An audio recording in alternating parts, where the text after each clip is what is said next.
ಎಲ್ರಿಗೂ ಜೈ ಭೀಮ್. ನನ್ನ ಹೆಸರು ಚಂದ್ರಶೇಖರ್ ಅಂಥೇಳಿ. ನಾನು ಬಹುಜನ ಸಮಾಜದ ಚಳುವಳಿಯ ಭಾಗವಾದಂಥ ಬ್ಯಾಮ್ಸೆಫಲ್ಲಿ ಕರ್ನಾಟಕದಲ್ಲಿ ಸುಮಾರು 25 ವರ್ಷಗಳ ಕಾಲ ಕೆಲಸನ ಮಾಡಿದ್ದೀನಿ. ಈ ಚಳುವಳಿಯಲ್ಲಿ ನಮ್ಮನ್ನು ನಾನು ತೊಡಗಿಸ್ಕೊಂಡು ನಮ್ಮ ಕೈಲಾದಂಥ ಸೇವೆಯನ್ನು ನಾವು ಮಾಡಿದ್ದೀವಿ. ಹಾಗೆಯೇ ನಮ್ಮ ಜೊತೆಗೆ ಇವತ್ತು ಇಡೀ ಕರ್ನಾಟಕದ ಬಹುಜನ ಚಳುವಳಿಯ ನಾಯಕತ್ವವನ್ನು ವಹಿಸಿಕೊಂಡು ಸುಮಾರು 30 ವರ್ಷಗಳ ಸತತವಾಗಿ ಈ ಚಳುವಳಿಗೆ ತಮ್ಮನ್ನು ತಾವು ತೊಡಗಿಸ್ಕೊಂಡಿರ್ತಕ್ಕಂತಹ ಬಹುಜನ ಚಳುವಳಿಯ ಕರ್ನಾಟಕದ ನಾಯಕರಾದಂತಹ ಸನ್ಮಾನ್ಯ ಶ್ರೀ ಮಾರ್ಸಂದ್ರ ಮುನಿಯಪ್ಪಾಜಿಯವರು ನಮ್ಮ ಜೊತೆಗಿದ್ದಾರೆ. ಅವ್ರಿಗೂ ನಾನು ಸ್ವಾಗತವನ್ನು ಬಯಸ್ತೇನೆ. ಹಾಗೆಯೇ ಬಹುಜನ ಚಳುವಳಿಯ ನಾಯಕರು ಇಡೀ ದಕ್ಷಿಣ ಭಾರತದಲ್ಲೆಲ್ಲ ಬಹುಜನ ಚಳುವಳಿಯನ್ನು ಪ್ರಚಾರ ಮಾಡಿದಂತಹ ಹಿರಿಯರು, ಲೇಖಕರು, ಕಾಂಶಿರಾಮ್ ಸಾಹೇಬರ ಜೊತೆ ಕೆಲಸ ಮಾಡಿದಂತಹ ಶ್ರೀಯುತ ಎಂ ಗೋಪಿನಾಥ್ ಸಾಹೇಬರು ನಮ್ಮ ಜೊತೆಗಿದ್ದಾರೆ. ಅವ್ರಿಗೂ ಕೂಡ ತಮ್ಮೆಲ್ಲರ ಪರವಾಗಿ ಸ್ವಾಗತವನ್ನು ಬಯಸ್ತೀನಿ. ಹಾಗೆ ಜೊತೆಗೇ ಮಾರ್ಸಂದ್ರ ಮುನಿಯಪ್ಪ ಸಾಹೇಬರ ಜೊತೆಗೆ ಬಲಗೈಯಲ್ಲಿ ಶಕ್ತಿಯುತವಾಗಿ ನಿಂತು ಅವರ ಎಲ್ಲ ಕೆಲಸಗಳಲ್ಲಿ ತಮ್ಮನ್ನು ತಾವು ತೊಡಗಿಸ್ಕೊಂಡು ಬಹುಜನ ಚಳುವಳಿಯಲ್ಲಿ ಸಕ್ರಿಯವಾಗಿ ಭಾಗವಹಿಸಿರ್ತಕ್ಕಂತಹ ಚಳುವಳಿಯನ್ನು ಮುನ್ನಡೆಸೋದರಲ್ಲಿ ಪ್ರಮುಖ ಪಾತ್ರವನ್ನು ವಹಿಸಿರ್ತಕ್ಕಂಥ ಆರ್ ಮುನಿಯಪ್ಪ ಸಾಹೇಬರು ಕೂಡ ನಮ್ಮ ಜೊತೆಲಿದ್ದಾರೆ.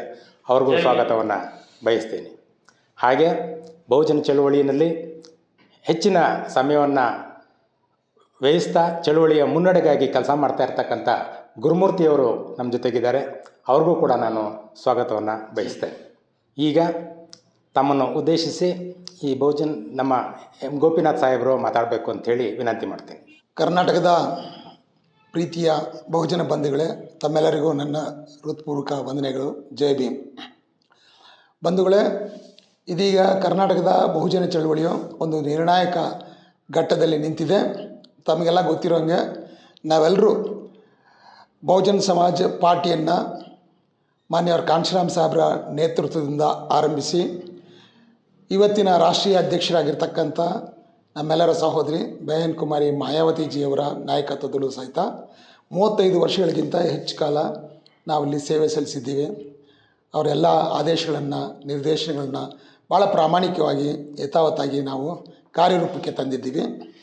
ಆದರೆ ಇದೀಗ ಬಹುಜನ ಸಮಾಜ ಪಾರ್ಟಿಯಲ್ಲಿ ಆಗ್ತಕ್ಕಂಥ ಬೆಳವಣಿಗೆಗಳು ಮತ್ತು ಅಲ್ಲಿ ಇವತ್ತು ಚಳುವಳಿಯ ಉದ್ದೇಶಗಳಿಗೆ ವಿರುದ್ಧವಾಗಿ ನಡೀತಾ ಇರ್ತಕ್ಕಂಥ ಚಟುವಟಿಕೆಗಳು ಇದೆಲ್ಲನ ನೋಡಿ ನಾವಿವತ್ತು ಇನ್ನು ಈ ಚಳುವಳಿ ಅಥವಾ ಈ ಪಕ್ಷ ಮಾನ್ಯವ್ರ ಕಾಂಶಿರಾಮ್ ಸಾಹೇಬರ ಉದ್ದೇಶಗಳೇನಿತ್ತು, ಅವರ ಆಶೋತ್ತರಗಳೇನಿದ್ವು ಮತ್ತು ಯಾವ ಕಾರಣಕ್ಕಾಗಿ ಈ ಚಳುವಳಿಯನ್ನು, ಯಾವ ಮಿಷನ್ಗಾಗಿ ಈ ಚಳುವಳಿಯನ್ನು ಪ್ರಾರಂಭ ಮಾಡಿದ್ರು, ಆ ದಿಕ್ಕಿನಲ್ಲಿ ಇದು ನಡೀತಾ ಇಲ್ಲ ಅಂತ ಗೊತ್ತಾಗಿ ನಾವೀಗ ಕಳೆದ ಆಗಸ್ಟ್ 31ನೇ ತಾರೀಕು ಆ ಪಾರ್ಟಿಗೆ ರಾಜೀನಾಮೆ ಕೊಟ್ಟು ಹೊರಗಡೆ ಬಂದಿದ್ದೀವಿ. ಅನೇಕರು ಇವತ್ತು ಪ್ರಶ್ನೆ ಕೇಳ್ತಾ ಇದ್ದಾರೆ, ಯಾವ ಮುಖ್ಯ ವಿಚಾರಕ್ಕಾಗಿ ನೀವು ಹೊರಗಡೆ ಬಂದಿದ್ದೀರಿ ಅಂತೇಳಿ. ಇದರಲ್ಲಿ ಭಾಳ ಪ್ರಮುಖವಾದ ಏನಂತೇಳಿದ್ರೆ, ಭಾರತ ದೇಶದಲ್ಲಿ ಇವತ್ತು ಆಗಸ್ಟ್ 1ನೇ ತಾರೀಕು ಸುಪ್ರೀಂ ಕೋರ್ಟ್ ಕೊಟ್ಟಂಥ ತೀರ್ಪನ್ನು ಆಧರಿಸಿ ಇಡೀ ದಕ್ಷಿಣ ಭಾರತದಲ್ಲಿ ಎಲ್ಲರೂ ಸಹಿತ ಅದನ್ನು ಸ್ವಾಗತಿಸಿದ್ದಾರೆ. ಆದರೆ ಉತ್ತರ ಭಾರತದಲ್ಲಿ ಅಲ್ಲಿಯೂ ಸಹಿತ ಎಲ್ಲ ಪಕ್ಷಗಳ ನೇತಾರರು ಸಹಿತ ಅದನ್ನು ಸ್ವಾಗತಿಸಿದ್ದಾರೆ. ಆದರೆ SC ST OBCಗಳ ಪಕ್ಷವಾಗಿರ್ತಕ್ಕಂಥ ಬಹುಜನ ಸಮಾಜ ಪಾರ್ಟಿಯ ಸರ್ವೋಚ್ಚ ನಾಯಕಿಯಾದಂಥ ನಮ್ಮ ಬಹನ್ ಕುಮಾರಿ ಮಾಯಾವತಿಯವರು ಮಾತ್ರ ಇದನ್ನ ಭಾಳ ಉಗ್ರವಾಗಿ ವಿರೋಧಿಸಿದ್ದಾರೆ. ಅವ್ರ ವಿರೋಧದ ಕಾರಣ ಈ ತೀರ್ಪು ಜಾರಿಗೆ ಬಂದರೆ ಪರಿಷ್ಠ ಜಾತಿಗಳ ಒಳಗೆ ಒಗ್ಗಟ್ಟು ಮುರಿಯುತ್ತೆ ಅನ್ನೋದಾಗಿದೆ.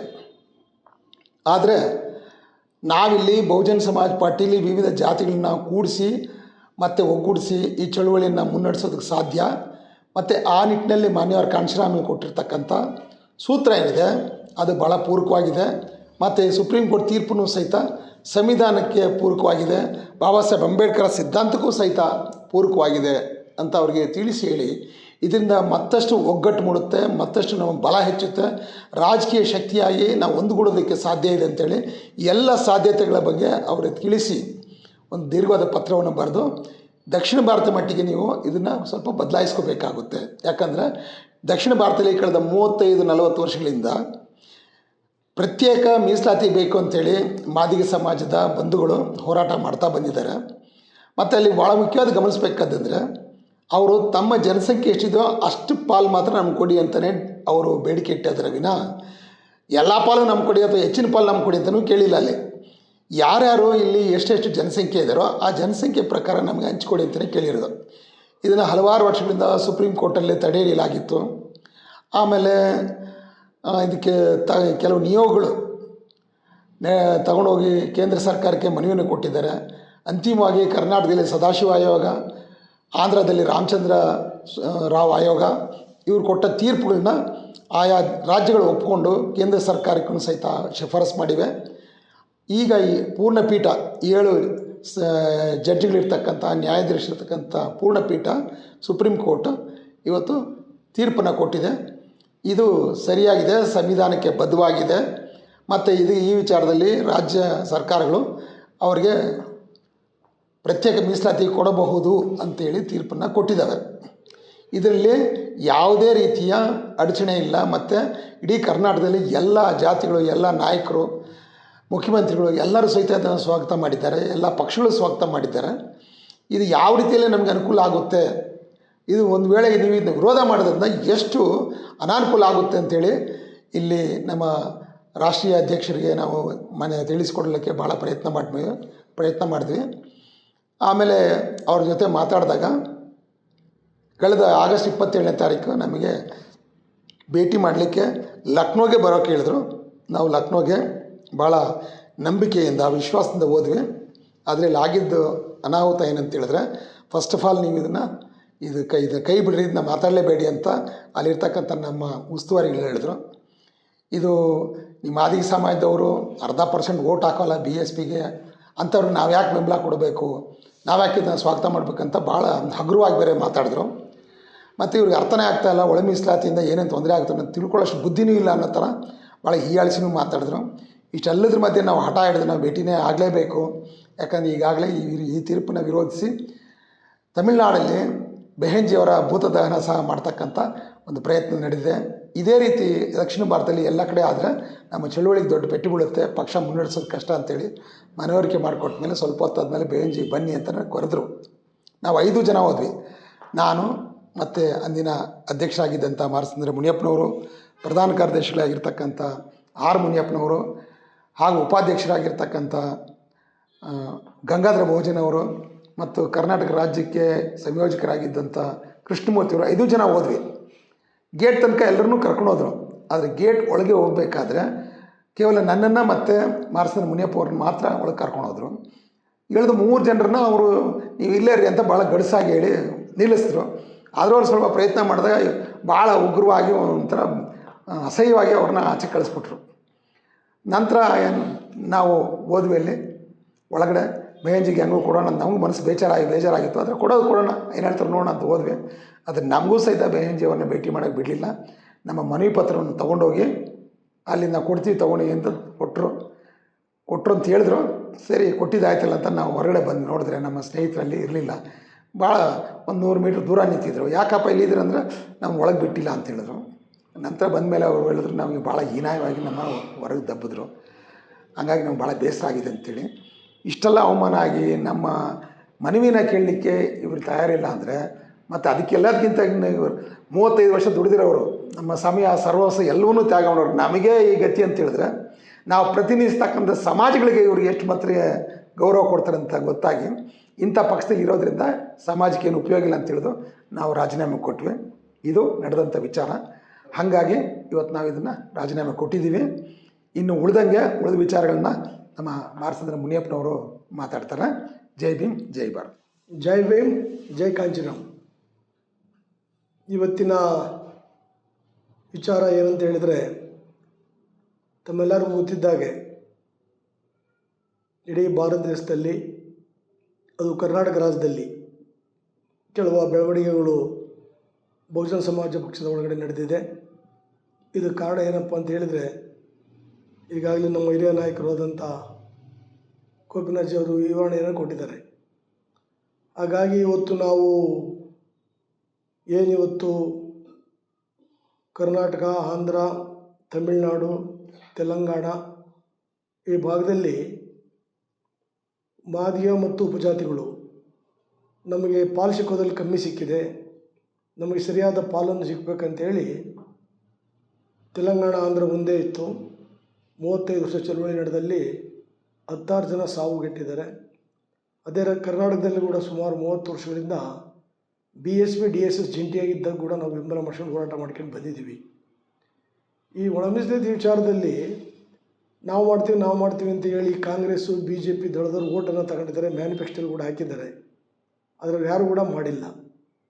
ಸರ್ವೋಚ್ಚ ನ್ಯಾಯಾಲಯಕ್ಕೆ ಇವರೆಲ್ಲ ಹೋದ್ಮೇಲೆ ಅಲ್ಲಿ 7ನೇ ಬೆಂಚು ಒಂದು 3 ವಿಚಾರಗಳನ್ನು ಪ್ರಸ್ತಾಪ ಮಾಡಿ ಆರ್ಡರ್ ಮಾಡಿದೆ. ಒಂದು ತೆನ್ನೆ ಪದರದ ಏನಿದೆ ಕ್ರಿಮಿಲೇಯರು ಆ ವಿಚಾರ, ಎರಡನೇದು ಒಂದು ತಲೆಮಾರು ಮಾತ್ರ ರಿಸರ್ವೇಷನ್ ತಗೊಬೇಕು ಅನ್ನೋ ವಿಚಾರ, ಎರಡನೇ ಸ್ಥಾನಕ್ಕೆ ಸಿಗಬಾರ್ದು ಅನ್ನೋದು, ಮೂರನೇದು ಮೀಸಲಾತಿಯಲ್ಲಿ SC ಮೀಸಲಾತಿಯಲ್ಲಿ ಒಳ ಮೀಸಲಾತಿ ಸಹ ಕೊಡಬೇಕು ಅನ್ನೋದನ್ನು 3ನ ಆರ್ಡರ್ನ ಮಾಡಿದೆ. ಇದರ ಕುರಿತಂಗೆ ಅದು ಆಗಸ್ಟ್ 1ನೇ ತಾರೀಕು ಬಂತು. ಆ 1ನೇ ತಾರೀಕು ಬಂದ ತಕ್ಷಣ ನಮ್ಮ ರಾಷ್ಟ್ರೀಯ ಅಧ್ಯಕ್ಷೀಯಾದಂಥ ಅಕ್ಕ ಮಾಯಾವತಿಯವರು BSPಯ ನಾಯಕರು ಎಲ್ಲ ಕಡೆ TV ಪೇಪರ್ಗಳಲ್ಲಿ ಯೂಟ್ಯೂಬ್ಗಳಲ್ಲಿ ಎಲ್ಲ ಕಡೆಗೂ ಕೂಡ ಟ್ವಿಟರೆಲ್ಲ ಮಾಡಿ ನಾನು ಇದಕ್ಕೆ ವಿರುದ್ಧವಾಗಿದ್ದೀನಿ, ನಾನು ಯಾವುದೇ ಕಾರಣದಿಂದ ಇದಾಗಕ್ಕೆ ಬಿಡಲ್ಲ ಅಂಥೇಳಿ ಭಾಳ ವಿರೋಧವನ್ನು ಮಾಡಿದರು. ಇದನ್ನೆಲ್ಲ ಕಂಡಂಥ ಜನ ನಮ್ಮಗಳಿಗೆ ಸ್ಟೇಟ್ ಕಮಿಟಿಗೆ, ಎಲ್ಲ ಜಿಲ್ಲಾ ಲೀಡರ್ಗಳಿಗೆ, ತಾಲೂಕು ಲೀಡರ್ಗಳಿಗೆ, ರಾಜ್ಯ ನಾಯಕರ ಮೇಲೆ ಭಾಳ ಒತ್ತಡ ತಂದರು. ಬೇರೆ ಬೇರೆ ಪಾರ್ಟಿಯವರು ಸುಮ್ಮನೆ ಇದ್ದಾರೆ. ಬಹುಜನ ಸಮಾಜ ಪಾರ್ಟಿ ಇದು ಬಾಬಾ ಸಾಹೇಬ್ ಅಂಬೇಡ್ಕರ್ ಸಿದ್ಧಾಂತದ ಮೇಲಿರೋ ಪಾರ್ಟಿ ಅಂತಕ್ಕಂಥ ಹೇಳಂಥ ಪಾರ್ಟಿ ಯಾಕೆ ಇವತ್ತು ಈ ರಿಸರ್ವೇಷನನ್ನು ವಿರೋಧ ಮಾಡ್ತಾಯಿದ್ದಾರೆ? ಅದರಿಂದ ನೀವುಗಳು ಇದು ಸರಿಯಾದ ರೀತಿಯಲ್ಲಿ ನಿಮ್ಮ ರಾಷ್ಟ್ರೀಯ ಅಧ್ಯಕ್ಷತೆ ಅಂತ ಅಕ್ಕ ಮಾಯಾವತಿಯವರಿಗೆ ಮನವರಿಕೆ ಮಾಡಿಕೊಡ್ಬೇಕಂತ ಜನ ಒತ್ತಾಯ ತಂದರು. ಅದರಿಂದ ನಾವು ಆಗಸ್ಟ್ 25ನೇ ತಾರೀಕು ಒಂದು ಸ್ಟೇಟ್ ಕಮಿಟಿ ಕರೆದ್ವಿ. ಅಲ್ಲಿ ಒಂದು 25 ಜಿಲ್ಲಾ ಅಧ್ಯಕ್ಷರು, ಉಪಾಧ್ಯಕ್ಷರುಗಳು, ಜನರಲ್ ಸೆಕ್ರೆಟರಿ ಮತ್ತು ರಾಜ್ಯ ಕಾರ್ಯದರ್ಶಿಗಳು, ಪ್ರಧಾನ ಕಾರ್ಯದರ್ಶಿಗಳು, ಉಪಾಧ್ಯಕ್ಷರೆಲ್ಲ ಕೂಡ ಭಾಗವಹಿಸಿದರು. ಅವರವರ ಅಭಿಪ್ರಾಯಗಳನ್ನು ನಾವು ಕೇಳಿದ್ವಿ. ಅವರೆಲ್ಲರೂ ಒಮ್ಮತ ಅಭಿಪ್ರಾಯ ಏನಿತ್ತು ಅಂದರೆ ಒಳ ಮೀಸಲಾತಿಗೆ ವಿರೋಧ ಮಾಡಬಾರ್ದು, ಅದನ್ನು ವಿರೋಧ ಮಾಡೋಕ್ಕೆ ಕಾರಣವೇ ಇಲ್ಲ. ಯಾಕೆಂದರೆ ಅತ್ಯಂತ ಕೆಳಮಟ್ಟದಲ್ಲಿರ್ತಕ್ಕಂಥ ಈ ಸಮುದಾಯ ಇವತ್ತು ಭಾಳ ಹೀನಸ್ಥಿತಿಯಲ್ಲಿ ಬದುಕ್ತಾ ಇದೆ. ಅದರಿಂದ ಅದು ಕೊಡೋದ್ರಿಂದ ನ್ಯಾಯ ಇದೆ ಹೊರತು ಅನ್ಯಾಯ ಏನಿಲ್ಲ. ಅದನ್ನು ಉತ್ತರ ಭಾರತಕ್ಕೂ ದಕ್ಷಿಣ ಭಾರತಕ್ಕೂ ಭಾಳ ಡಿಫ್ರೆನ್ಸ್ ಇದೆ. ಈ ವಿಚಾರನ ಹೋಗಿ ನೀವು ರಾಷ್ಟ್ರೀಯ ಅಧ್ಯಕ್ಷರಾದ ಅಕ್ಕ ಮಾಯಾವತಿಗೆ ಮನವರಿಕೆ ಮಾಡಿಕೊಡ್ಬೇಕು ಅಂತೇಳಿ ನಮಗೆಲ್ಲರೂ ಕೂಡ ಒತ್ತಾಯ ಮಾಡಿದರು. ಅದ್ರ ಮೇಲೆ ಹೌದು ಅಂತ ನಾವು ತೀರ್ಮಾನ ತಗೊಂಡು 8ನೇ ತಾರೀಕಿಗೆ ನಾವು ಇಲ್ಲಿಂದ ಲೆಟರ್ ಬರೆದು ಇನ್ ಡೀಟೇಲ್ಸ್ ಅದ್ರಲ್ಲಿ ತಿಳಿಸಿದ್ವಿ.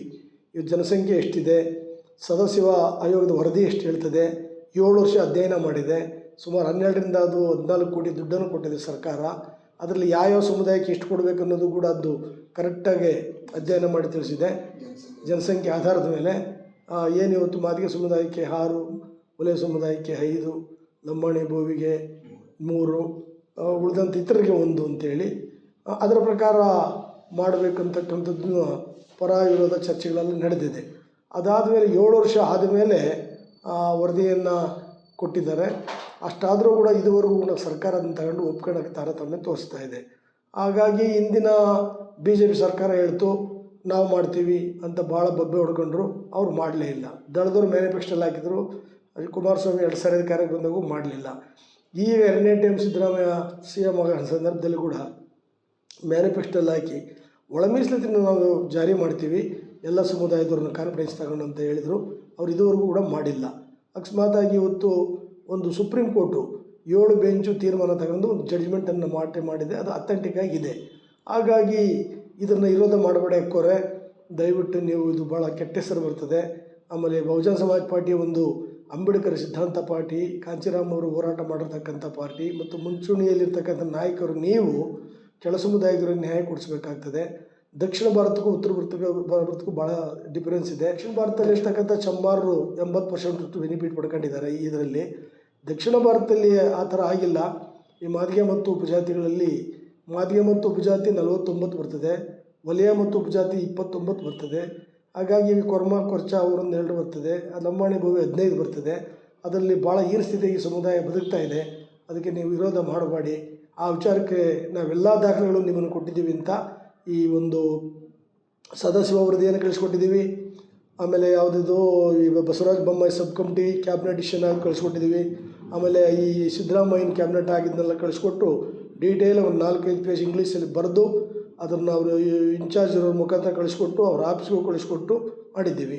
ಆಮೇಲೆ ಅವ್ರಿಗೆ ಅಕಸ್ಮಾತಾಗಿ ಸರಿಯಾದ ರೀತಿಯಲ್ಲಿ ಅವ್ರಿಗೆ ಮನವರಿಕೆ ಆಗಿಲ್ಲ ಅಂದರೆ ನಾವೇ ಒಂದು ಸಾರಿ ಸ್ಟೇಟು ಪ್ರತಿನಿಧಿಗಳು ಹೋಗಿ ಅಕ್ಕೋರ ಹತ್ರ ಮುಖಾಮುಖಿ ಕೂತು ಚರ್ಚೆ ಮಾಡಿ ಅವ್ರಿಗೆ ಮನವರಿಕೆ ಮಾಡಿಕೊಡೋಣ ಅಂಥೇಳಿ ನಾವು ಕ್ಲೇಮನ್ನು ಕೇಳಿದ್ವಿ.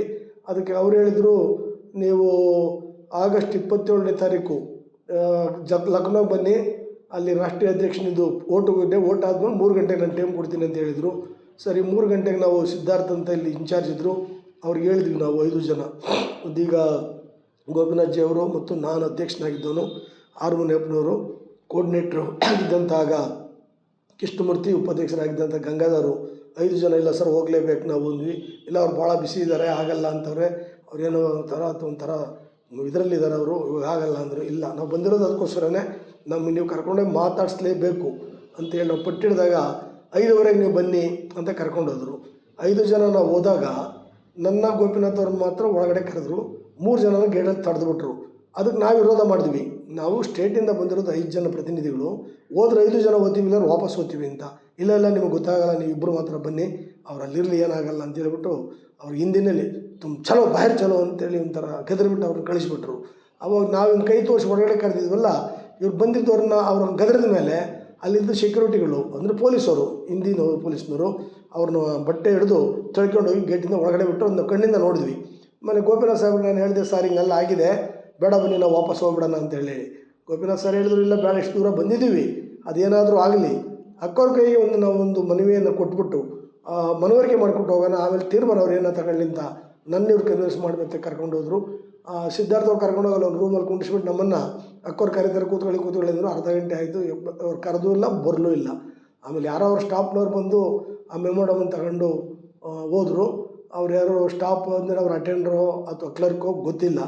ಹಾಗಾಗಿ ನಾವು ಇಷ್ಟು ದೂರದಿಂದ ಬಂದು ಅಪ್ ಆ್ಯಂಡ್ ಡೌನ್ 6000 ಕಿಲೋಮೀಟ್ರ್ ಆಗ್ತದೆ, ನಮ್ಮನ್ನು ಭೇಟಿ ಮಾಡೋಕ್ಕಾಗಲಿಲ್ವಲ್ಲ. ಆಮೇಲೆ ನಾವೆಲ್ಲ ಕೂಡ 30-35 ವರ್ಷಗಳ ಕಾಲ ಈ ಚಳುವಳಿನಲ್ಲಿ ಮನ, ತನು, ಧನ, ವಯಸ್ಸು ಎಲ್ಲವನ್ನೂ ಕೊಟ್ಟು ನಾವು ಚಳುವಳಿ ದುಡಿದವರು. ಅವರೇನು 4 ಸಾರಿ UP ಸರ್ಕಾರ ಇದ್ದಾಗ ನಾವೇನು 10 ರೂಪಾಯಿ ತಗೊಂಡವ್ರಲ್ಲ, ಒಂದು ಜೆಂಡ ತಗೊಂಡವ್ರಲ್ಲ. ಸಿದ್ಧಾರ್ಥ MP ಆದಾಗ ಅದಕ್ಕೊಂದು ರೈಲ್ವೆ ಕೂಡ ನಾವು ಟಿಕೆಟ್ ತಗೊಂಡವ್ರಲ್ಲ, ರೆಕಮೆಂಡೇಶನ್ ತಗೊಂಡವ್ರಲ್ಲ. ಇಲ್ಲಿ ವರ್ಷಕ್ಕೆ ಒಂದು ಸಾರಿ ನಾವು 30-40 ಲಕ್ಷ ರೂಪಾಯಿನ ಪಾರ್ಟಿ ನಡೆಸೋಕ್ಕೆ ಮೆಂಬರ್ಶಿಪ್ ಡ್ರೈವ್ ಮಾಡಿಕೊಡ್ತಿದ್ವಿ. ತಿರ್ಗಿ ಹುಟ್ಟದಬ್ಬಲ್ಲಿ ಫಂಡನ್ನು ಕಲೆಕ್ಟ್ ಮಾಡಿ ಸಣ್ಣದೆಲ್ಲ ಕೂಡಿಕರಿಸಿ ಕೊಡ್ತಿದ್ವಿ. ಅಲ್ಲಿಂದ ಬಂದವ್ರಿಗೆ ಉಳಿಯೋಕ್ಕೆ ಜಾಗ, ಹೋಗೋಕ್ಕೆ ಫ್ಲೈಟ್ ಚಾರ್ಜ್ ಕೂಡ ಕೊಡ್ತಿದ್ವಿ. ಎಲ್ಲ ನಮ್ಮ ಖರ್ಚುಗಳೆಲ್ಲ ನಾವು ಹಾಕಿ ನಮ್ಮ ಕಾರ್ಯಕರ್ತರು ದುಡಿತಿದ್ದು. ಈ ಬಹುಜನ ಸಮಾಜ ಪಾರ್ಟಿನಲ್ಲಿ ನಾವು ಬರೋಕ್ಕೆ ಏನು ಕಾರಣ, ನಾನು 1988ರಲ್ಲಿ 84ರಲ್ಲಿ ಡೆಲ್ಲಿಗೆ ಹೋಗಿ ಅಲ್ಲಿ ನೋಡ್ಕೊಂಡು ಈ ಕಡೆ ಬಂದಮೇಲೆ 88ರಲ್ಲಿ ಸಾಹೇಬರ ಸಂಪರ್ಕಕ್ಕೆ ಹೋದ್ಮೇಲೆ ನಮ್ಗೆ ಅರ್ಥ ಆಗಿದ್ದೇನಪ್ಪ ಅಂದರೆ, ಬಹುಜನ ಸಮಾಜ ಪಕ್ಷದಲ್ಲಿ ಅಂಬೇಡ್ಕರ್ ಸಿದ್ಧಾಂತ ಇದೆ, ಬಹುಜನ ಸಮಾಜ ಪಕ್ಷದಲ್ಲಿ ಸ್ವಾಭಿಮಾನ ಇದೆ, ಬಹುಜನ ಸಮಾಜ ಪಕ್ಷದಲ್ಲಿ ಘನತೆ ಮತ್ತು ಗೌರವ ಇದೆ. ಆ ಕಾರಣಕ್ಕೋಸ್ಕರ ನಾವು ಈ ಚಳುವಳಿಗೆ ಇರಬೇಕಾಗ್ತದೆ ಅಂತೇಳಿ ನಾವು ತೀರ್ಮಾನ ತಗೊಂಡು ನಾವು ಕೆಲಸ ಮಾಡ್ಕೊಂಡ್ಬಂದ್ವಿ. ಕಾಂಚೀರಾಮ್ ಸಾಹೇಬ್ರ ಜೊತೆಯಲ್ಲಿ ನಾವು ಸುಮಾರು ನಾನು 12 ವರ್ಷಗಳ ಕಾಲ ನಾನು ಕೆಲಸ ಮಾಡಿದೆ. ಕಾಂಚೀರಾಮ್ ಸಾಹೇಬ್ರು ಇರೋಂಥ ಟೈಮಲ್ಲಿ ಒಂದು ಸ್ವಲ್ಪ ಜೆಂಡ ಕೂಡ ಕಳಿಸ್ತಾಯಿದ್ರು. ಅಲ್ಲಿಂದ ಬಂದರೆ ಮಾತಾಡೋರು, ಕೇಳಿದ್ರೆ ಇಂಟ್ರ್ಯೂ ಕೊಡೋರು, ಜೊತೆಗೆ ಕರ್ಕೊಂಡು ಹೋಗೋರು ಆಂಧ್ರ, ತಮಿಳ್ನಾಡು, ಕೇರಳಗೆಲ್ಲ ನಮ್ಮನ್ನು. ಅದೇ ಥರ ಗೋಪಿನಾಥ್ ಅವ್ರನ್ನೂ ಕೂಡ ಮಲೇಷ್ಯಾದಲ್ಲಿ ದೊಡ್ಡ ಮೀಟಿಂಗ್ ಇದ್ದಾಗ ಕರ್ಕೊಂಡು ಹೋಗಿದ್ರು. ಅದನ್ನೆಲ್ಲ ಕೂಡ ಇವರು ಬುಕ್ಕನ್ನು ಕೂಡ ಬರೆದಿದ್ರು. ಹಿಂಗೆ ಅವರು ಯಾರನ್ನೇ ಭೇಟಿ ಆಗೋಕ್ಕೆ ಸರಳವಾಗಿ ಬರ್ತಿದ್ರು, ಮಾತಾಡ್ತಿದ್ರು, ಅವರವ್ರ ಪಲ್ಸನ್ನು ಅರ್ಥ ಮಾಡ್ಕೊಂಡು ಅವರು ಬೆಲೆ ಕೊಟ್ಟು ಇದು ಮಾಡ್ತಿದ್ರು. ಕಾಂಚೀರಾಮ್ ಸಾಹೇಬ್ರ ಅನಂತರ ದಿನಗಳಲ್ಲಿ ಅಕ್ಕ ಮಾಯಾವತಿಯವರು ಇಡೀ ದೇಶದಲ್ಲಿ ಯಾವ್ಯಾವ ಒಬ್ಬ ಲೀಡರ್ನ ಮಾತಾಡೋಕ್ಕೆ ಅವರು ಒಂದು ಟೈಮು ಕೂಡ ಕೊಡಲ್ಲ, ಅವ್ರ ಸಮಸ್ಯೆ ಹೇಳೋಕ್ಕೂ ಕೊಡಲ್ಲ, ಪಾರ್ಟಿ ವಿಚಾರ ಮಾತಾಡೋಕ್ಕೂ ಕೊಡಲ್ಲ. ಆಮೇಲೆ ಚುನಾವಣೆ ಶುರುವಾಯಿತು ಅಂದರೆ ನಾವೆಲ್ಲ ಬೆಳಗ್ಗೆ ಸಂಜೆ ರಾತ್ರಿ ಎಲ್ಲ ಕಷ್ಟಪಟ್ಟು ಪಾರ್ಟಿ ಕಟ್ಟಿರ್ತೀವಿ. ಕೆಲವು ಏರಿಯಾಗಳಿಗೆ ನಮ್ಗೆ ಗೊತ್ತಿಲ್ಲದಂಗೆ ಬಿ ಫಾರಮ್ ಬಂದಿರ್ತವೆ. ಆ ಬಿ ಫಾರಮ್ಗೆ ನಮ್ಮ ನಿಜವಾದ ಕಾರ್ಯಕರ್ತರಿಗೆ ನಾವು ಕೊಡೋಕ್ಕಾಗಲ್ಲ, ಡಬಲ್ ಬಿ ಫಾರಮ್ ಆಗ್ಬಿಡ್ತದೆ. ನಾವು ಎಲ್ಲಿಂದ ಬಂದು ಅಂತ ಕೇಳಿದ್ರೆ ನಮ್ಗೆ ಗೊತ್ತಿಲ್ಲ ಅಂತಾರೆ ಇನ್ಚಾರ್ಜ್ ಇರೋರು. ಅವ್ರು ಹೇಳ್ತಾರೆ ನಿಮ್ಮ ಇನ್ಚಾರ್ಜು ನಿಮ್ಮ ಡೆಲ್ಲಿಯಿಂದನೇ ಕೊಟ್ಟರು ನಮಗೆ ಅಂತ ಅವ್ರು ಹೇಳ್ತಾರೆ. ಈ ಥರದ ಗೊಂದಲಗಳೆಲ್ಲ ಕೂಡ ಭಾಳ ಥರದ್ದು ನಡೆದಿದೆ. ಹಂಗಾದರೂ ಕೂಡ ಇದು ಒಂದು ಪವಿತ್ರವಾದ ಚಳವಳಿ, ಇದನ್ನು ಕಟ್ಟಿ ನಾವು ಬೆಳೆಸಿ ಇದು ರೂಲಿಂಗ್ ಸಮಾಜ ಮಾಡಬೇಕು ಅಂತೇಳಿ ನಾವು ಭಾಳಷ್ಟು ಕೂಡ ಹೋರಾಟ ಮಾಡ್ಕೊಂಡ್ಬಂದ್ವಿ. ಇವನು ಪ್ರೊಫೆಸರ್ ಕೃಷ್ಣಪ್ಪನವರು DSS ಕೊಂಡರು, ಅವರು ಕೂಡ 94ರಲ್ಲಿ ನಮ್ಮ ಜೊತೆಯಲ್ಲೇ ಬಂದರು. ಆ ಟೈಮ್ನಲ್ಲಿ ಸುಮಾರು ಒಂದು MLA ಗೆದ್ದಿತ್ತು ಜುಲ್ಫಿಕರ್ ರಸ್ಮಿ ಅಂತೇಳಿ. ಆಮೇಲೆ 20 ವರ್ಷ ಹಿಂದೆ ಬೆಂಗಳೂರೊಳಗಡೆ 10 ಕೌನ್ಸಿಲರ್ಸ್ ಗೆದ್ದಿತ್ತು. ಆಮೇಲೆ ಇದರಲ್ಲಿ ಎಲ್ಲಿ ನಮ್ಮ ಗುಲ್ಬರ್ಗದಲ್ಲಿ ಒಂದು ಮೇಯರ್ ಕೂಡ ಆಗಿದ್ದರು ಸೋಮಶೇಖರ್ ಅಂತ. ಅದೇ ಥರ ಬೆಳಗಾಮಲ್ಲಿ ಕೂಡ ಒಂದಷ್ಟು ಕೌನ್ಸಿಲರ್ಸ್ ಗೆದ್ದಿತ್ತು, ರಾಯಚೂರು ಗೆದ್ದಿತ್ತು, ಅದೇ ಥರ ಬಂದು ಕೋಲಾರ, ಚಿಂತಾಮಣಿ ಎಲ್ಲ ಕೂಡ ಗೆದ್ದಿತ್ತು, ಚಾಮರಾಜನಗರ ಕೂಡ ಗೆದ್ದಿತ್ತು. ಆಮೇಲೆ ಎಲ್ಲಿ ನಮ್ಮ ಮೈಸೂರಲ್ಲಿ ಕೂಡ ಕೌನ್ಸಿಲರ್ಸ್ ಗೆದ್ದಿದ್ರು. ಅದೇ ಥರ ಕೂಡ 2018ರಲ್ಲಿ ನಾವು ಅಲಿಯನ್ಸ್ ಬೇಡ ಅಂದರೂ ಕೂಡ ನಮ್ಮ ಮೇಲೆ ಫೋರ್ಸ್ ಮಾಡಿ ಈ ಸಿದ್ಧಾರ್ಥು ಇವರು ಅಕ್ಕೋರು ನಮಗೆ ದಳದೊಟ್ಟಿಗೆ ಅಲಿಯನ್ಸ್ ಮಾಡಿಸಿದರು. ಅವು ಕನಿಷ್ಠ 8ರಿಂದ 10 ಲಕ್ಷ ಓಟ್ ಬರೋದು, 5 ಸೀಟ್ ಬರೋದು. ನಮ್ಮೆಲ್ಲ ಸೀಟು ಅವ್ರಿಗೆ ಬಿಟ್ಕೊಟ್ಟಿದ್ರಿಂದ ಅವ್ರಿಗೆ 15ರಿಂದ 20 ಸೀಟ್ ಪ್ಲಸ್ ಆಯಿತು, ಅವ್ರಿಗೆ ನಮಗೆ ಲಾಸ್ ಆಯಿತು. ಅಲ್ಲಿ ಮಹೇಶ್ ಏನೋ ಒಬ್ಬರು ಗೆದ್ದರು, ಅವ್ರನ್ನ ಮಿನಿಸ್ಟ್ರ್ ಮಾಡಿದರು.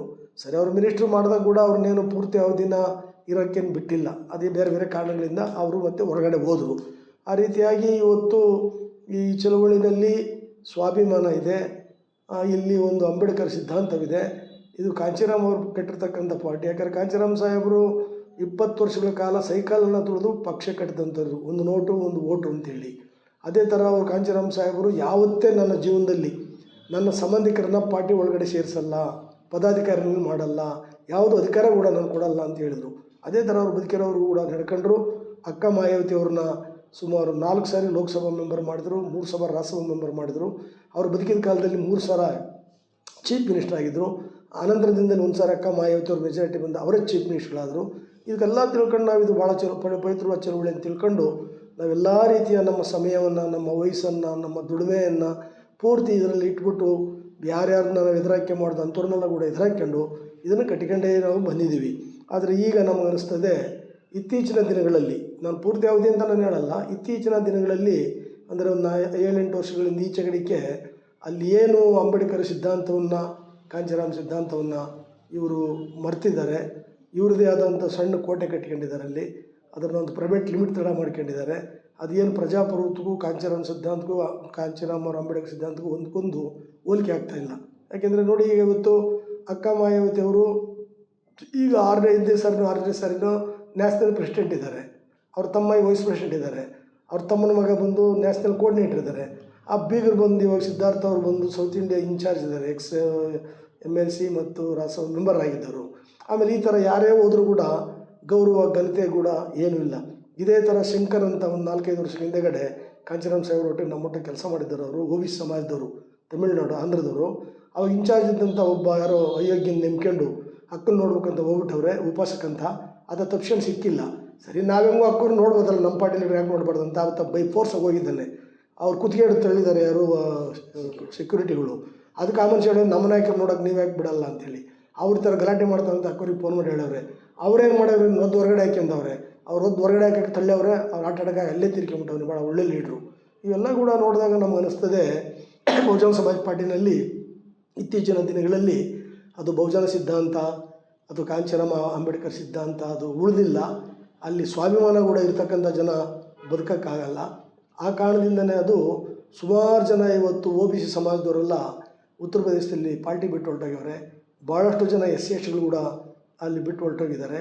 ಇವತ್ತಿನ ಪರಿಸ್ಥಿತಿ, ಅಕ್ಕವರು ಈ ಪರಿಸ್ಥಿತಿ ಬರೋಕ್ಕೆ ಅವರೆಲ್ಲರನ್ನೂ ಕೂತು ಮಾತಾಡಿ ಕಾನ್ಫಿಡೆನ್ಸ್ ತಗೊಂಡು ಪಾರ್ಟಿ ಯಾಕೆ ಲಾಸ್ ಆಗ್ತದೆ, ಯಾಕೆ ಈ ಥರದ್ದು ತೊಂದರೆಗಳಾಗ್ತದೆ ಅನ್ನೋದನ್ನು ಒಂದು ದಿನಕ್ಕೂ ಅವ್ರು ಚರ್ಚೆ ಮಾಡೋಕ್ಕೆ ಅವ್ರು ಯೋಚನೆ ಮಾಡಲಿಲ್ಲ. ನಾನು ಹೇಳಿದ್ದಾಯಿತು ಫೈನಲ್ ಬಿಡಿ ಅಂತ ಹೋಗ್ತಾ ಇರ್ತಾರೆ. ನಾವು 18 ವರ್ಷದ ಹೋಗ್ತಾ ಇದ್ದೀವಿ ಮೀಟಿಂಗ್ಗೆ. ಒಂದಿನೂ ಒಬ್ಬರದ್ದು ಒಂದು ಅಭಿಪ್ರಾಯ ಅವರು ಕೇಳಿಲ್ಲ, ಹೇಳಕ್ಕೆ ಹೋದ್ರೆ ಅವರು ಬಿಡೋದು ಇಲ್ಲ. ಈ ಥರ ಸಂದರ್ಭ ಇರೋದರಿಂದ ಅದರಲ್ಲಿ ಇವತ್ತು ಪ್ರಜಾಪ್ರಭುತ್ವನೂ ಕೂಡ ಉಳಿದಿಲ್ಲ. ಹೀಗಾಗಿ ಇವತ್ತು ಆಲ್ ಓವರ್ ಇಂಡಿಯಾ ಇವತ್ತು ಅದು ಏನಾಗಿದೆ, 2.5% ವೋಟಿಂಗ್ ನಿಂತಿದೆ. ಉತ್ತರ ಪ್ರದೇಶದಲ್ಲಿ ಮಾತ್ರ 9% ವೋಟ್ ಇದೆ. 210 ಸೀಟ್ ಇದ್ದು 4 ಸಾರಿ ರೂಲ್ ಮಾಡಿದಂಥ ಒಂದು ಪಕ್ಷ ಇವತ್ತು ಉತ್ತರ ಪ್ರದೇಶದಲ್ಲಿ ಒಂದೇ ಒಂದು MLA ಗೆದ್ದಿದೆ. 41 MP ಇತ್ತು ಲೋಕಸಭಾ, ರಾಜ್ಯಸಭಾ. ನೀವು ಬೇಕಾದ್ರೆ ನೋಡಿ, 2009ರಿಂದ 14ವರೆಗೂ ಲೋಕಸಭಾ 21 ಇತ್ತು, ರಾಜ್ಯಸಭಾ 20 ಇತ್ತು. ಆದರೆ ಇವತ್ತು ಒಂದು ಲೋಕಸಭಾ ಕೂಡ ಇಲ್ಲ. ಅದೇನೋ ಅಚಾನಕ್ ಒಂದು ರಾಜ್ಯಸಭಾ ಆಗಿದೆ, ಅದನ್ನೊಂದು 2 ತಿಂಗಳಲ್ಲಿ ಹೋಗ್ತಾ ಇದೆ. ಹಾಗಾಗಿ ಇವತ್ತು ಆಲ್ ಓವರ್ ಇಂಡಿಯಾ ಬರೀ 2.5% ವೋಟ್ ಇದೆ. ಉತ್ತರ ಪ್ರದೇಶದಲ್ಲಿ ಮಾತ್ರ 9% ವೋಟ್ ಇದೆ. ಈ ಜಮ್ಮು ಕಾಶ್ಮೀರ ಎಲೆಕ್ಷನ್ ಮುಗಿದ್ರೆ ಅದು ನ್ಯಾಷನಲ್ ಪಾರ್ಟಿ ಸಿಂಬಲ್ ಕೂಡ ಕಳ್ಕೊತಾ ಇದೆ. ಹಂಗಾಗಿ ಇಡೀ ಇವತ್ತು ಅಂಬೇಡ್ಕರ್ ಕಾಂಚೀರಾಮ್ ಹೆಸರಲ್ಲಿ ಕಟ್ಟಿದಂಥ ಚಳುವಳಿ ಇವತ್ತು ಅಧೋಗತಿ ಆಗ್ತಾ ಇದ್ದರೂ ಕೂಡ ಅಕ್ಕ ಮಾಯಾವತಿ ಅವ್ರನ್ನ ಅರ್ಥ ಮಾಡ್ಕೊಂಡಿರ ಒಂದು ರೀತಿಯ ಅವರು ಏನು ಹೇಳ್ತಾರೆ ಅಂದರೆ, ಈ ಒಂದು ರೀತಿಯ ಈ ಇದು ಡಿಕ್ಟೇಟರ್ಶಿಪ್ಪು, ಸರ್ವಾಧಿಕಾರ ಥರ ತೋರಿಸಿ ನಾನು ಹೇಳ್ತೀನಿ ನೀವು ಮಾಡಬೇಕು, ಅಂತ ಹೇಳ್ತಕ್ಕಂಥದ್ದು ಮಾಡ್ಯಾರೆ. ಅದರಲ್ಲೂ ಕೂಡ ಸೌತ್ ಇಂಡಿಯಾದವ್ರನ್ನ ಅವ್ರೇನು ಲೀಡ್ರ್ ಅಂತಲೇ ತಿಳ್ಕೊಂಡಿಲ್ಲ ನೋಡಿ. ಭಾಳ ಜನ ನಾನು ಸರ್ಕಾರ ಇದ್ದಾಗ MLC ಮಾಡಿದರು, MP ಮಾಡಿದರು, ರಾಜ್ಯಸಭಾ ಮೆಂಬರ್ ಮಾಡಿದ್ರು, ರಾಜನ್ ಅಂತ ಒಬ್ರಿಗೆ 2 ಸರ್ತಿ ಮಾಡಿದ್ರು ಡೆಲ್ಲಿಗಿದ್ದವ್ರಿಗೆ.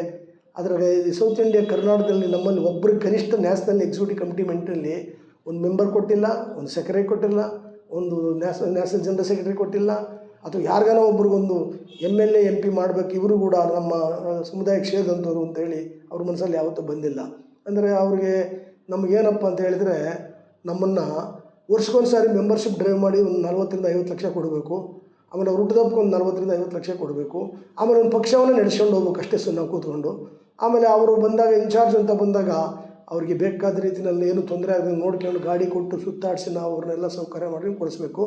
ಈ ಥರ ಗುಲಾಮರಲ್ಲಿ ಗುಲಾಮಗಿರಿ ಕೆಲಸ ಮಾಡ್ತಕ್ಕಂಥ ಒಂದು ಸಿಸ್ಟಮ್ಮು ಬಹುಜನ ಸಮಾಜ ಪಕ್ಷದಲ್ಲಿ ಸೃಷ್ಟಿಯಾಗಿದೆ.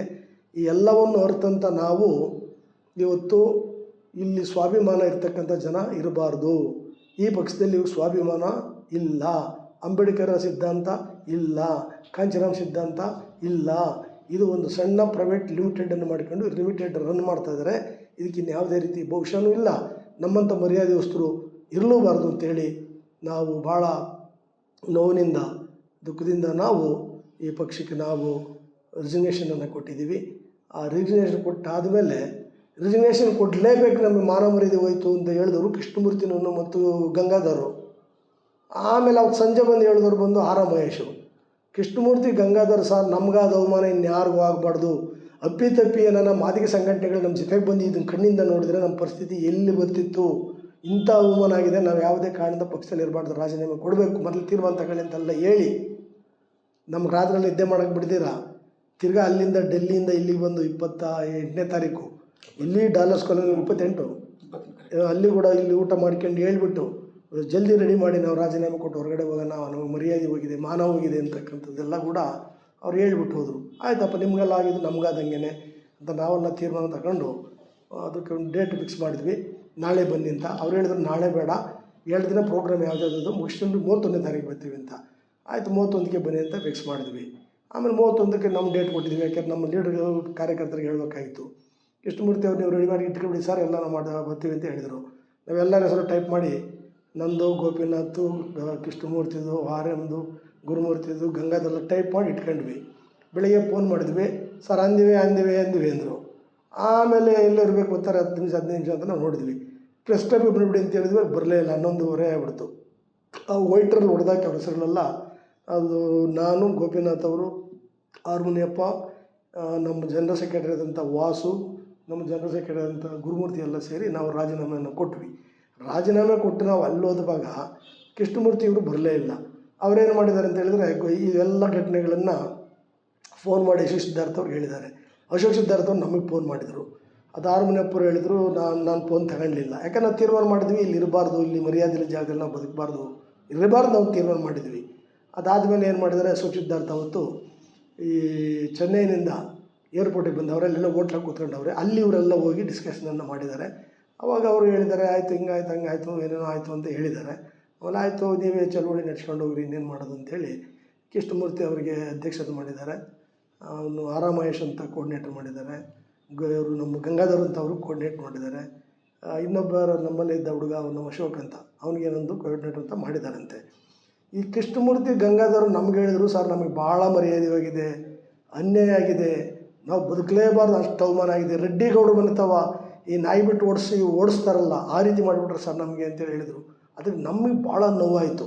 ಆ ನೋವಾದಾಗ ನಾವು ಯಾವುದು ಮುಖ್ಯ ಅಲ್ಲ, ನಮಗೆ ಆತ್ಮಗೌರವ ಭಾಳ ಮುಖ್ಯ, ನಾವು ರಾಜೀನಾಮೆ ಕೊಡಲೇಬೇಕಂತ ತೀರ್ಮಾನ ನಾವು ತಗೊಂಬಿಟ್ವಿ.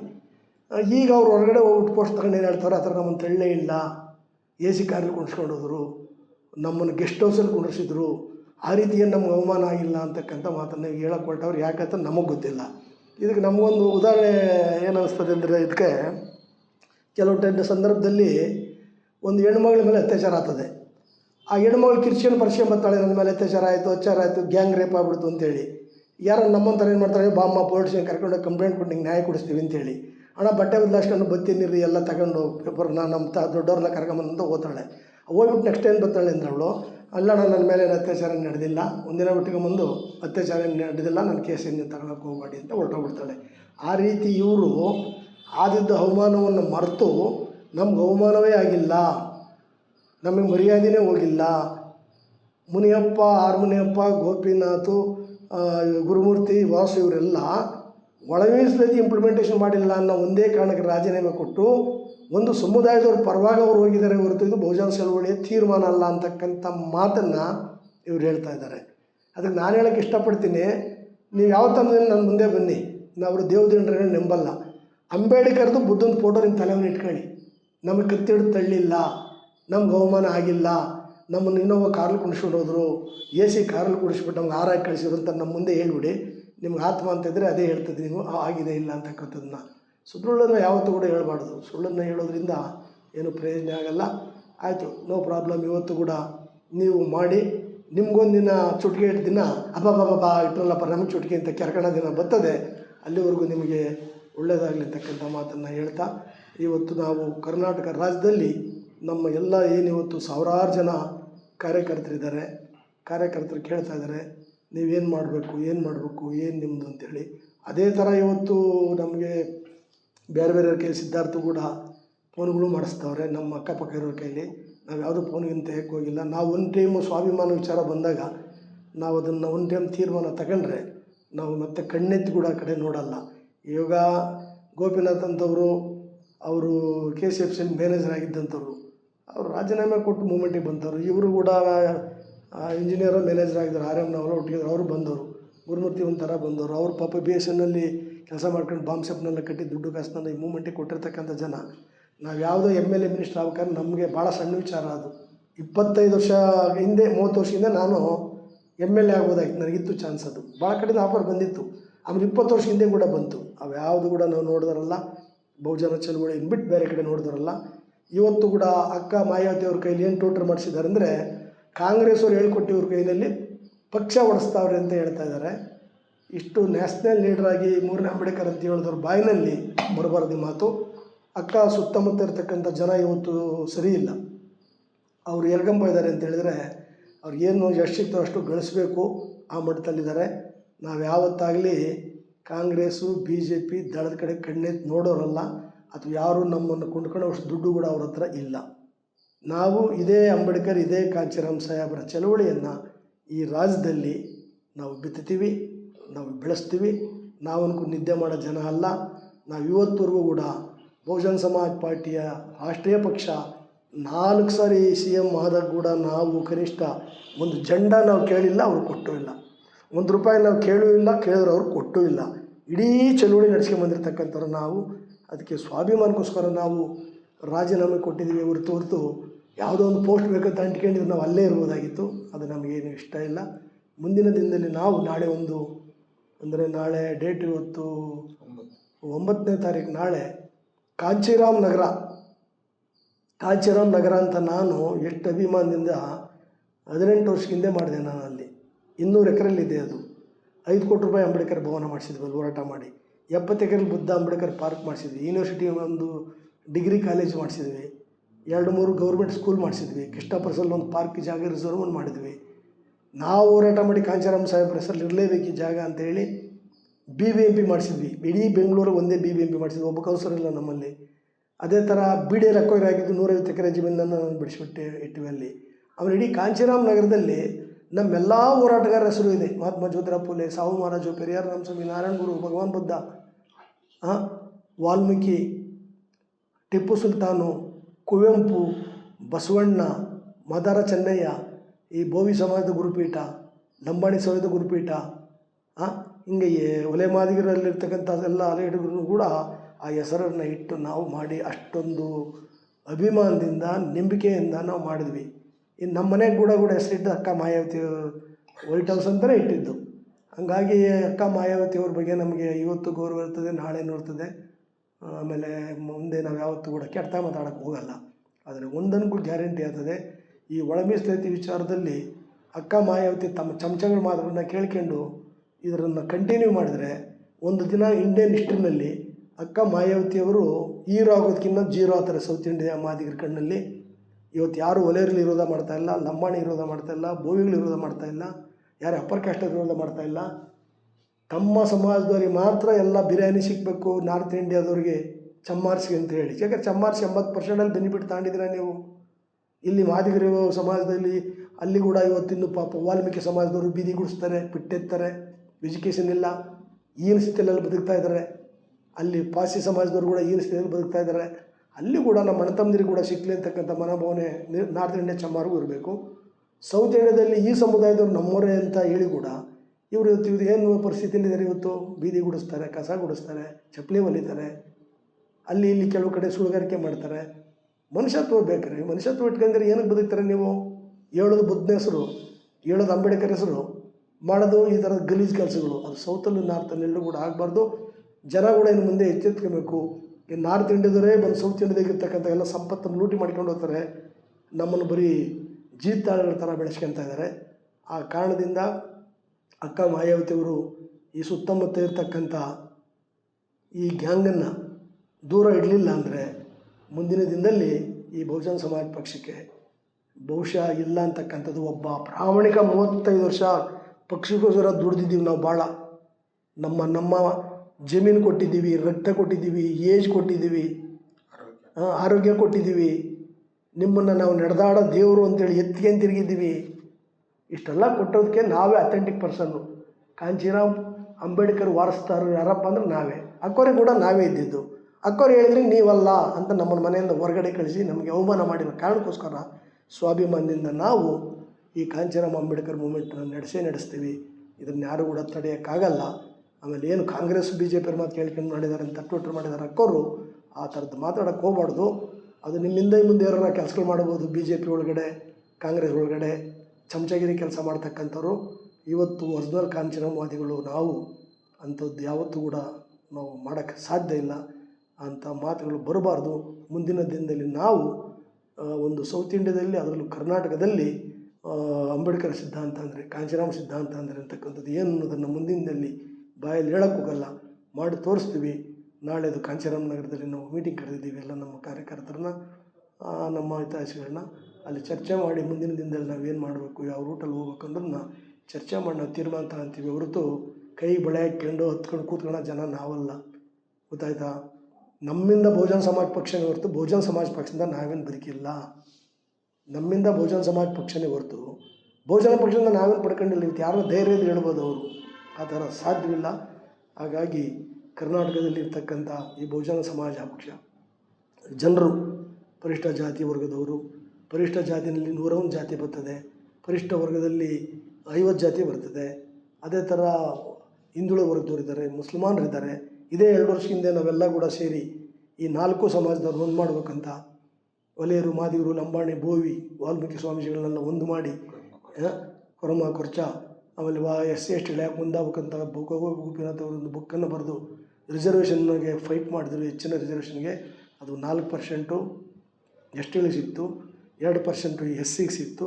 ಆ ಎರಡನ್ನೂ ಕೂಡ ಇವು ಲಂಬಾಣಿ ಬೋವಿಗೆ ಸರ್ಕಾರದವರು ಡಿವೈಡ್ ಮಾಡಿದ್ದಾರೆ. ಈ ಎಲ್ಲ ಕಾರಣಗಳಿಂದ ನಾವು ಕಾಂಚೀರಾಮ್ ಸಾಹೇಬರ, ಅಂಬೇಡ್ಕರ್ ಅವರ ಚಳವಳಿಯನ್ನು ಗಟ್ಟಿಗೆ ಕಟ್ಟಿ ಅದನ್ನು ರೂಲಿಂಗ್ ಸಮಾಜವಾಗಿ ಮಾಡೋಕ್ಕೆ ನಾವು ಕೆಲಸ ಮಾಡ್ತೀವಿ. ಕರ್ನಾಟಕದಲ್ಲಿರ್ತಕ್ಕಂಥ ಜನ ಯಾರೋ ಸಣ್ಣ ಪುಟ್ಟ ಪುಡಾರಿಗಳು ಮಾತಾಡೋದು ಯಾರೂ ಕೂಡ ನೆಮ್ಮಬಾರ್ದು, ಆ ಕಡೆ ಗೌರವ ಕೂಡ ಕೊಡಬಾರ್ದು. ಸ್ವಾಭಿಮಾನ ಇರ್ತಕ್ಕಂಥ ಜನ, ನಿಜವಾದ ಅಂಬೇಡ್ಕರ್ ಕಾಂಚೀರಾಮವಾದಿಗಳು, ಬುದ್ಧನವಾದಿಗಳು ನಮ್ಮ ಜೊತೆಯಲ್ಲಿ ಬರಬೇಕು ಅಂತೇಳಿ ಮುಂದಿನ ದಿನದಲ್ಲಿ ನಾವು ಚಳವಳಿನ ಗಟ್ಟಿ ಕಟ್ತೀವಿ ಅಂತೇಳಿ ನಮ್ಮ ಜೊತೆಯಲ್ಲಿ ಕೆಲಸ ಮಾಡಿದಂಥ ಇಷ್ಟು ವರ್ಷಗಳ ಕಾಲ ಇದ್ದಂಥ ಎಲ್ಲ ಬಹುಜನ ಸಮಾಜ ಪಕ್ಷದ ಕಾರ್ಯಕರ್ತರಿಗೂ, ಲೀಡ್ರುಗಳಿಗೂ, ನಮ್ಮ ಸಹಕಾರ ಮಾಡಿದ ಎಲ್ಲರಿಗೂ ಕೂಡ ಧನ್ಯವಾದವನ್ನು ಹೇಳಿ ನನ್ನ ಮಾತನ್ನು ಮುಗಿಸ್ತೀನಿ. ಜೈ ಭೀಮ್, ಜೈ ಕಾಂಚೀರಾಮ್, ಜೈ ಪ್ರೊಫೆಸರ್ ಕೃಷ್ಣಪ್ಪ. ಕರ್ನಾಟಕದ ಎಲ್ಲ ಬಹುಜನ ಬಂಧುಗಳಿಗೆ ಜೈ ಭೀಮ್. ನಾಳೆ ಬೆಂಗಳೂರಿನಲ್ಲಿ ಒಂದು ಐತಿಹಾಸಿಕ ಸಭೆಯನ್ನು ಕರೆದಿದ್ದೇವೆ. ಮಾನ್ಯವರು ಕಾಂಚೀರಾಮ್ ನಗರದ ಅಂಬೇಡ್ಕರ್ ಭವನದಲ್ಲಿ ನಾಳೆ 11 ಗಂಟೆಗೆ ಸಭೆಯನ್ನು ಆಯೋಜನೆ ಮಾಡಿದ್ದೇವೆ. ತಾವೆಲ್ಲರೂ ಕೂಡ ಈಗಾಗಲೇ ತಮ್ಮ ಜಿಲ್ಲೆಗಳಿಂದ ಹೊರಟಿದ್ದೀರಿ ಅನ್ನೋ ಮಾಹಿತಿ ನಮಗೆ ಸಿಕ್ಕಿದೆ.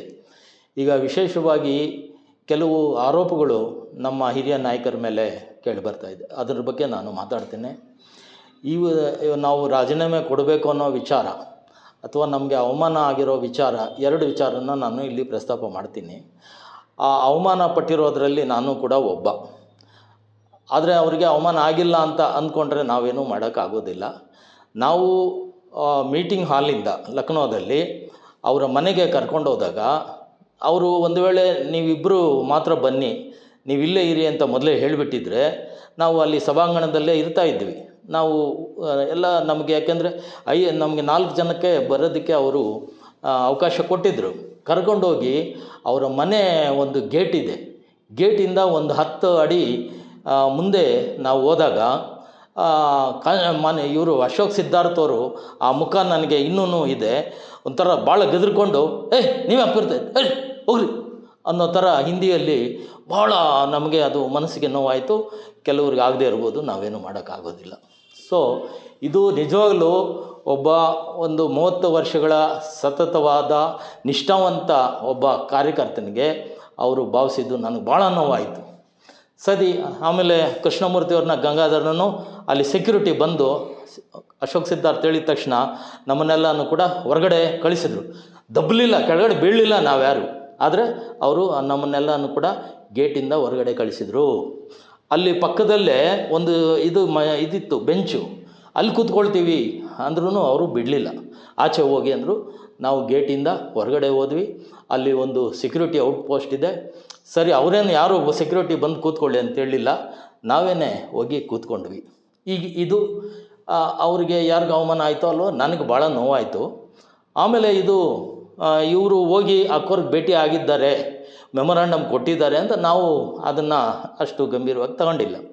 ನೋಡಿದ್ರೆ ನಮ್ಗೆ ಆಮೇಲೆ ಇವ್ರು ಹೇಳ್ತಾರೆ, ನಮಗೆ ಅಕ್ಕವರು ಭೇಟಿ ಮಾಡಲಿಲ್ಲ, ಆಕಾಶ ಅನ್ನೊಂದು ಭೇಟಿ ಮಾಡಲಿಲ್ಲ, ನಮ್ಮ ಮನವಿಯನ್ನು ತಗೊಂಡು ಯಾರಿಗೋ ಒಬ್ಬ ಅಟೆಂಡ್ರಿಗೋ ಯಾರಿಗೋ ಕ್ಲರ್ಕಿಗೆ ಕೊಟ್ಟು ಅವ್ರು ಕೊಡ್ತಾರೆ ಹೋಗಿ ಅಂತ ಕಳಿಸ್ಬಿಟ್ರು ಅಂತ ಇವರು ನಮಗೆ ಬಂದು ತಿಳಿಸಿದ್ರು. ಇದು ಕೇವಲ ಒಂದು ಘಟನೆ ಅಲ್ಲ, ಇದು ಒಂದು ಕರ್ನಾಟಕದಿಂದ ಒಂದು ಹಿರಿಯ ನಾಯಕರ ಒಂದು ಡೆಲಿಗೇಷನ್ ಹೋದಾಗ ರಾಷ್ಟ್ರೀಯ ಸಮಿತಿ ನಾಯಕರು ಯಾವ ರೀತಿ ನಮ್ಮನ್ನು ಟ್ರೀಟ್ ಮಾಡಿದ್ರು ಅನ್ನೋದು, ಇದೊಂದು ಸ್ವಾಭಿಮಾನಿ ಬಾಬಾ ಸಾಹೇಬ್ರ ಚಳುವಳಿ ಇದನ್ನು ಟ್ರೀಟ್ ಮಾಡಿದ್ರು ಅನ್ನೋದು ನಾವು ನಿಜವಾಗ್ಲೂ ಭಾಳ ನೋವಾಯಿತು. ಈ ನೋವನ್ನು ಕೃಷ್ಣಮೂರ್ತಿಯವರೇ ಹೋಟೆಲಲ್ಲಿ ಹೇಳಿದ್ದು, ಗಂಗಾಧರವರೇ ಹೇಳಿದರು ನಮಗೆ ಈ ಥರ ಆಯಿತು ಅಂತ. ಈಗ ಅವರು ಮೀಡಿಯಾಗಳ ಮುಂದೆ ನಮ್ಗೆ ಅವಮಾನ ಆಗಿಲ್ಲ, ಆ ಥರ ತಳ್ಳಿ ದಬ್ಬಲಿಲ್ಲ ಅಂತ ಹೇಳ್ತಾರೆ. ಅದು ನಾವೇನು ಮಾಡೋಕ್ಕಾಗೋದಿಲ್ಲ. ಆಮೇಲೆ ಈ ಎಲ್ಲ ಒಂದು ರಾಜೀನಾಮೆನ ಇವರು ಮಾರ್ಸಂದ್ರ ಮುನಿಯಪ್ಪನವರು ಯೋಚನೆ ಮಾಡಿರೋದಿಲ್ಲ, ಆರ್ ಮುನಿಯಪ್ಪನವರು ಯೋಚನೆ ಮಾಡಿರೋದಿಲ್ಲ. ಗೋಪಿನಾಥ್ ಅವರು ಅವರಿಗೆ ಹೇಳಿ ರಾಜೀನಾಮೆ ಕೊಡಿಸಿದ್ದಾರೆ. ಏನು ನಾವೆಲ್ಲ ಚಿಕ್ಕ ಮಕ್ಕಳ? ಮಾರ್ಸಂದ್ರ ಮುನಿಯಪ್ಪನವರು 35 ವರ್ಷ ಅವರು ತ್ಯಾಗ ಮಾಡಿ ಅವರು ಯಾರಾದರೂ ನಾವು ಹೇಳಿದ್ರೆ ಕೇಳುವಷ್ಟು ಅವರು ಮಕ್ಕಳ ಅಮಾಯಕರ.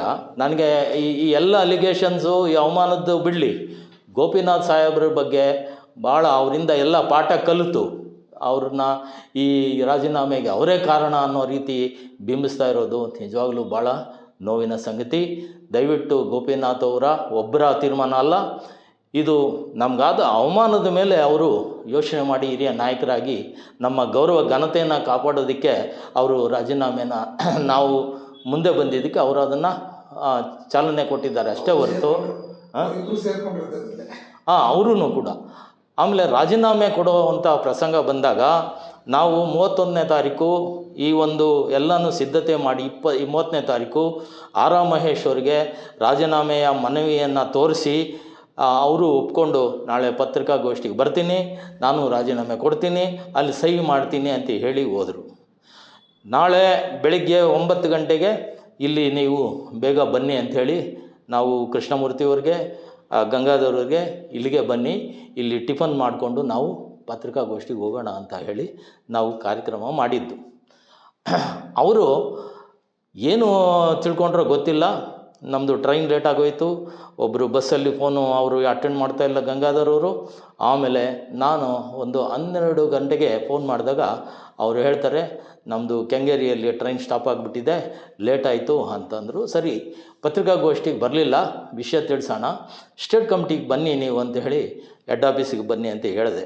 ಹೆಡ್ ಆಫೀಸ್ಗೆ ಅವರು ಬರಲಿಲ್ಲ. ಅಷ್ಟರೊಳಗೆ ಅವರು ಅಶೋಕ್ ಸಿದ್ಧಾರ್ಥ್ ಜೊತೆಗೆ ಮಾತುಕತೆ ಆಡಿ ಏನೋ ಅವರು ಆದೇಶ ಕೊಟ್ಟರೋ ಇವರೇನೋ ಮಾಡಿದ್ರೋ ಗೊತ್ತಿಲ್ಲ. ಆವತ್ತಿಂದ ಅವರು ಈ ರೀತಿ ಅಪಪ್ರಚಾರವನ್ನು ಮಾಡ್ತಾಯಿದ್ದಾರೆ. ಒಂದು. ಎರಡನೇದು, ಒಳ ಮೀಸಲಾತಿಗೆ ಸಂಬಂಧಪಟ್ಟಂಗೆ, ಒಳ ಮೀಸಲಾತಿ ಅಂದರೆ ಏನು ಇವತ್ತು SC/ST ಇರೋ ಶೆಡ್ಯೂಲ್ ಕಾಸ್ಟ್ಗೆ ಇರುವಂಥ 15% ಎಲ್ಲ ಕಿತ್ತು ಒಂದು ಜಾತಿ ಕೊಡಿ ಅನ್ನೋದಲ್ಲ. ಅವರವರ ಜನಸಂಖ್ಯೆವಾರು ಏನು ಅಡೆಕ್ವೇಟ್ ರೆಪ್ರೆಸೆಂಟೇಷನ್ ಆರ್ಟಿಕಲ್ 16(4) ಸಂವಿಧಾನದಲ್ಲಿ ಇದೆ, ಸೂಕ್ತ ಪ್ರಾತಿನಿಧ್ಯ, ಅದರ ಆಧಾರದ ಮೇಲೆ ಹಂಚಿಕೆ ಆಗಬೇಕು ಅಂತ ಸುಪ್ರೀಂ ಕೋರ್ಟ್ ಹೇಳಿದೆ. ಅದನ್ನು ಸ್ಟೇಟ್ ಗೌರ್ಮೆಂಟವರು ಅಂಕಿಅಂಶಗಳ ಆಧಾರದ ಮೇಲೆ ಪ್ರತಿಯೊಂದು ಜಾತಿ ಅವರ ಜನಸಂಖ್ಯೆ ಅನುಗುಣವಾಗಿ ಕೊಡಬೇಕೇ ಹೊರತು ಎಲ್ಲ ಮೀಸಲಾತಿ ಇದು ಮಾಡೋದು ಅಂತ ಅಲ್ಲ. ಅದು ಕೂಡ ಈ ನಡುವೆ ಅಪಪ್ರಚಾರ ಆಗ್ತಾಯಿದೆ. ಯಾರು ಕಿತ್ಕೊಳ್ಳೋ ಅಂಥದ್ದು ಅಲ್ಲ ಒಳ ಮೀಸಲಾತಿ ಬಂದರೆ. ಹೀಗಾಗಿ ನಾಳಿನ ಒಂದು ಸಭೆಯಲ್ಲಿ ನಾವು ಕೆಲವು ಮಹತ್ವದ ನಿರ್ಣಯಗಳನ್ನು ಕರ್ನಾಟಕದಲ್ಲಿ ಮುಂದಿನ ಚಳುವಳಿಯನ್ನು ನಾವು ಯಾವ ರೀತಿ ಮುನ್ನಡೆಸಬೇಕು ಅನ್ನೋದ್ರ ಬಗ್ಗೆ ಎಲ್ಲ ಪದಾಧಿಕಾರಿಗಳು ಬರ್ತಾ ಇದ್ದಾರೆ. ಅವರ ಸಮ್ಮುಖದಲ್ಲಿ ಒಂದು ತೀರ್ಮಾನವನ್ನು ತಗೊಂಡು ಆ ಒಂದು ತೀರ್ಮಾನದಂತೆ ಕರ್ನಾಟಕದಲ್ಲಿ ಒಂದು ಹೊಸ ಚೈತನ್ಯವನ್ನು, ಹೊಸ ಒಂದು ರಾಜಕೀಯ ಮೂಮೆಂಟನ್ನು ನಾವು ಮಾಡೋದಕ್ಕೆ ಸಿದ್ಧರಾಗಿದ್ದೀವಿ ಅಂತ ಹೇಳ್ತಾ ನನ್ನ ಈ 2 ಮಾತುಗಳನ್ನು ಮುಗಿಸ್ತಾ ಇದ್ದೀನಿ. ಜೈ ಭೀಮ್, ಜೈ ಭಾರತ್. ಎಲ್ರಿಗೂ ಜೈ ಭೀಮ್. ಬಹುಜನ ಸಮಾಜ ಪಕ್ಷನ ರಾಜೀನಾಮೆ ಕೊಟ್ಟು ಈಚೆ ಬಂದಿದ್ದೀವಿ. ಈ ಚಳುವಳಿಯನ್ನು ಮುನ್ನಡೆಸಬೇಕಾದಂಥ ಅನಿವಾರ್ಯತೆ ನಮಗೆ ಇದೆ. ನಾವು ಈ ಬಹುಜನ ಸಮಾಜ ಪಕ್ಷ ಈ ಚಳುವಳಿಯನ್ನು ಮುನ್ನಡೆಸೋದ್ರ ಭಾಗವಾಗಿ ಬಹುಜನ ಸಮಾಜ ಪಕ್ಷನ ಯಾಕೆ ತರೋದು ಅಂದರೆ CA NRC NEP ಮತ್ತು ಅದರ ವಿರುದ್ಧ ನಮಗೆ ಮಾತಾಡೋದಕ್ಕೆ ನ್ಯಾಷನಲ್ ಲೀಡರ್ಸು ಅವಕಾಶ ಕೊಡಲಿಲ್ಲ. ಮತ್ತು 10% ರಿಸರ್ವೇಷನ್ನ ನ್ಯಾಷನಲ್ ಕಮಿಟಿ ಭಾಳ ತುಂಬ ಹೃದಯದಿಂದ ಸ್ವಾಗತ ಮಾಡಿತು. ಅದರ ವಿರುದ್ಧ ಮಾತಾಡಬೇಕಾಗಿ ವಿರೋಧ ಪಕ್ಷವಾಗಿ ಕೆಲಸ ಮಾಡಬೇಕಾಗಿರ್ತಕ್ಕಂಥ ನಾವು ಯಾವುದೇ ರೀತಿ ಕ್ರಮ ತಗೊಳ್ಳಲಿಲ್ಲ. ಹಾಗೆ ಒಳ ಮೀಸಲಾತಿ ವಿಚಾರದಲ್ಲೂ ಪ್ರಜಾಪ್ರಭುತ್ವ ವಿರೋಧಿ ಧೋರಣೆ ಅಕ್ಕವರು ತಳೆದಿದ್ದರಿಂದ ನಾವು ರಾಜೀನಾಮೆನ ಕೊಡಬೇಕಾಯಿತು. ಹಾಗೆ ನಾಳೆ ಮುಂದೆ ನಮ್ಮ ನಡೆ ಏನು ಅನ್ನೋದ್ರ ಬಗ್ಗೆ ಭಾಳ ಕೂಲಂಕುಷವಾಗಿ ಚರ್ಚೆ ಮಾಡಬೇಕಾಗಿದೆ. ಹಾಗೆ ಅಂಬೇಡ್ಕರ್ ಭವನ ಕಾಂಶಿರಾಮ್ ನಗರದ ಬೆಂಗಳೂರಿನ ಕಾಂಶಿರಾಮ್ ನಗರದ ಅಂಬೇಡ್ಕರ್ ಭವನದಲ್ಲಿ ನಾಳೆ ಕರೆದಿರ್ತಕ್ಕಂಥ ಸಭೆಗೆ ಇಷ್ಟು ವರ್ಷ ತುಂಬ ಸಮಯ, ವಯಸ್ಸು, ಹಣ, ತಮ್ಮ ಶ್ರಮ ಎಲ್ಲವನ್ನು ತಾವು ನೀಡಿದ್ದೀರಿ. ಭಾಳಷ್ಟು ಸಾವಿರಾರು ಜನ ಕಾರ್ಯಕರ್ತರು, ದೊಡ್ಡ ದೊಡ್ಡ ಲೀಡ್ರ್ಗಳು, ನಮ್ಮ ಬಹುಜನ ಸಮಾಜದ ಲೀಡ್ರ್ಗಳು ಬರ್ತಾಯಿದ್ದೀರಿ. ನಿಮ್ಮೆಲ್ಲರಿಗೂ ನಾನು ತುಂಬ ಹೃದಯದ ಸ್ವಾಗತವನ್ನು ಕೊಡ್ತಾ ಇದ್ದೀನಿ. ತಾವೆಲ್ಲರೂ ಬನ್ನಿ. ನಾಳೆ ನಮ್ಮ ಮುಂದಿನ ನಡೆ ಏನು ಅಂತ ಚರ್ಚೆ ಮಾಡಬೇಕಾಗಿದೆ.